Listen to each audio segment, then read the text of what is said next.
My dear students of class 8, we welcome to my history class. Today's lesson, the last few points which were left, now I am going to explain lesson number 2, industrialization and imperialism. Points as I mentioned, conditions of the colonies, European influence, destruction of agrarian economy, impact of imperialism in India. First point, conditions of the colonies. What were the conditions of the colonies? Now I am going to discuss. What were the conditions of the colonies? You know, whenever political influence was established among different colonies by the European countries, the colonists had to lose all their rights and their independence. Ultimately, people of the colonies lost their political independence, and then they came under the rule of foreign powers, and they even lost their native culture also, imported goods, wiped out local craft industry, because the people who were earning money through their local industries, in handicraft industries, they all became suddenly jobless people. Why?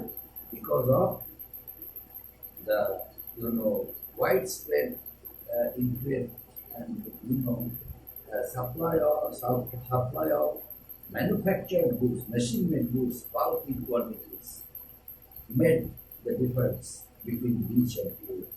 As a result, they all became jobless people. Besides, Indian and Southeast Asian people who were colonized, they all became inferior to the Britishers, considered them to be inferior and considered themselves to be superior. This was racial discrimination. It created an atmosphere. The African and Asian states long suffered the blow of racial discrimination even after the countries became independent. The agrarian economy, the colonies were exploited economically. The colonies were exploited economically, politically, socially, and the industrialized nations forced them to be factory workers at a very low wages. The people who got themselves involved in local industries, handicraft industries, they now lost their jobs. Why? Because these industries, local industries, handicraft industries, small-scale industries, were totally ruined. And it was a blow to their self-sufficient economies. Ultimately, it led to increased competition. Earlier, the British supplied British manufactured goods, and following the footsteps of British industrialists, other countries also came forward to supply their productive goods, the machine-made goods. But Britain herself created an atmosphere of monopoly throughout their colony India. So they did not allow other European countries to trade in our country. But to some extent there was a competition between the British and other European countries. Since although Britishers were the rulers, but some European countries also took part. They also supplied their goods. But the British occupation, British influence was stronger than others. This position, the possession of colonies, was seen as an indication of nations' military powers. Since the British had established their colony in India, that's why British position gave them many benefits. So they were able to, make their business. They were able to monetize their business. That's why the other European countries were unable to compete with the British manufactured goods. Agriculture, next point, agriculture. Agricultural economy also was destroyed in India. Why? Because of the miserable conditions of the peasants and farmers. many peasants and farmers who were earning money from their agricultural lands by cultivating their favorite crops like wheat, like rice, maize, millet, so on, so on. Suddenly they were bound, they were forced to cultivate only indigo, only cotton, only tobacco, this kind of things. Why? Because the British money lenders decided to cultivate only this much crops. But the common people, the peasants and farmers, they did not want to cultivate it, but they were pressurized by the British master to cultivate only this much crops.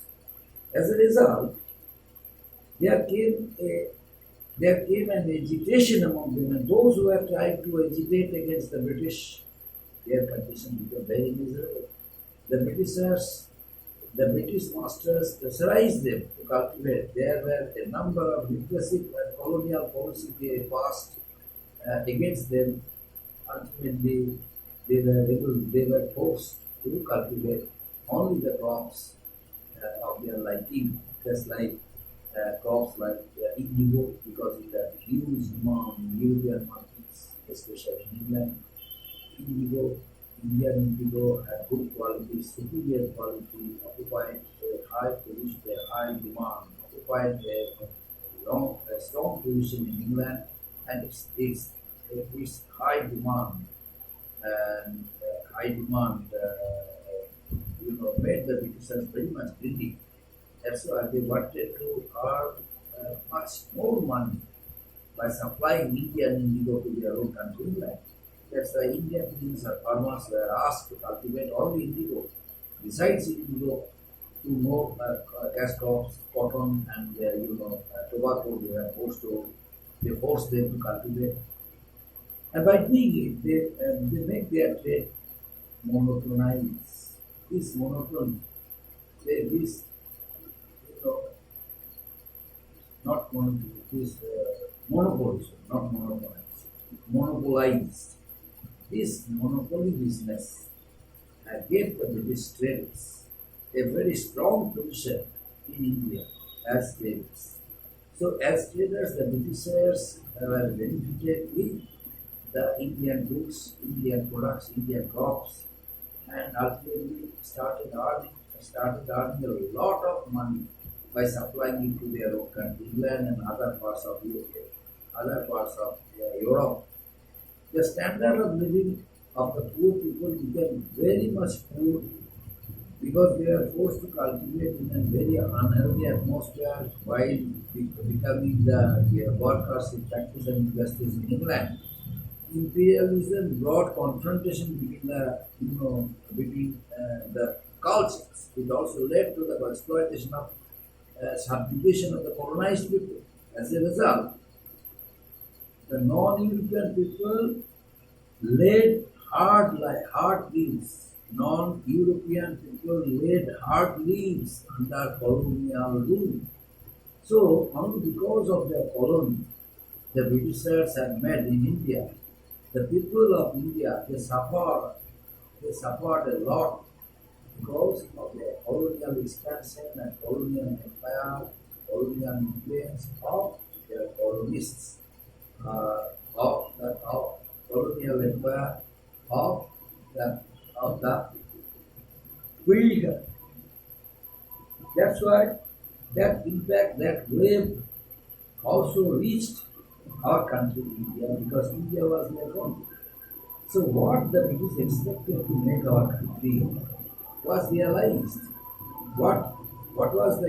What did the British expect from our country? The British decided to utilize our India as one of the greatest colonies of them, and ultimately they reach their goal in supplying their finished products throughout the large market of India, because the large market of India was occupied by the British manufactured goods. All British manufactured goods were supplied to different parts of India, and India suffered under British imperialism for almost 2 centuries. The British established colonial rule through the East India Company in 18th century. But Britain profited greatly from our country, India. India was called the crown jewel of the British Empire, the crown jewel of the British Empire. The Indian farmers were forced to grow indigo due to its high demand in Western.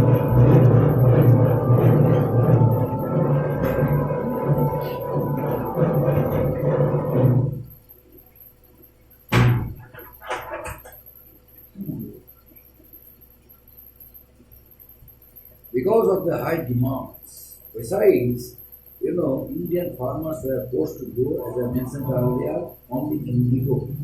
And due to high demand in Asian and African market, Indian indigo, the people of our country, the farmers, the common people, the working class people were forced to cultivate only indigo rather than other crops like wheat, maize, rice, etc. And tobacco, they were forced to cultivate cotton and tobacco also instead of rice and wheat. But it created nationwide dissatisfaction. The common people of India were not dissatisfied with the British policy of imperialism. The Indian artisans could not compete with their British manufactured goods, which were cheaper than handmade goods. Besides, it ruined Indian handicraft industry, Indian small-scale industry. Imperialism created nationwide dissatisfaction. Many political problems. The drain of wealth from India caused widespread poverty and impoverishment in India. The important, political leader Dadabhai Naoroji raised hue and cry in British Parliament by discussing the whole things of the Indians and common people. The condition of the common people had become very miserable. Neither they could protest, nor they could enjoy their rights, nor they could earn money as per their requirements, as per their demand. That's why the condition of the poor people had been becoming very much miserable. That's why, in order to draw the attention of the British parliamentarians, British members of parliament, Dadabhai Naoroji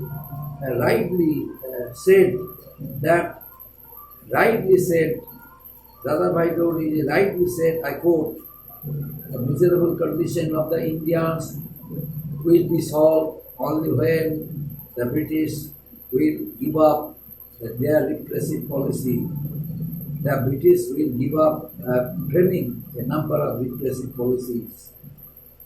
It went against the repressive policies which are being framed by the Britishers. Immediately it should be stopped. Immediately it should be stopped in the interest of the Indians. Otherwise, in the long run, the Indian would, organize revolts, agitation against the British. The anger of the Indians, the resentment, the dissatisfaction among the Indians will create an atmosphere. The people of India will be forced to protest against the oppressive rule of the Britishers. So it is better for the Britishers to stop passing this kind of unjust rule, this kind of rules which did not satisfy Indian people. That's why my request to all the British parliamentarians to take precautionary measures against the British government in India, so that they must stop passing this kind of unjust laws and rules and repressive policies for the common people of India, unquote.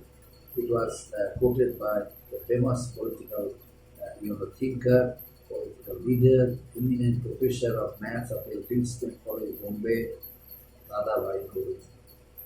Up to this, my dear students, thank you. Today I shall give you some homework because teaching of lesson number 2 is completed. Please prepare homework and homework copies and submit it. to our school.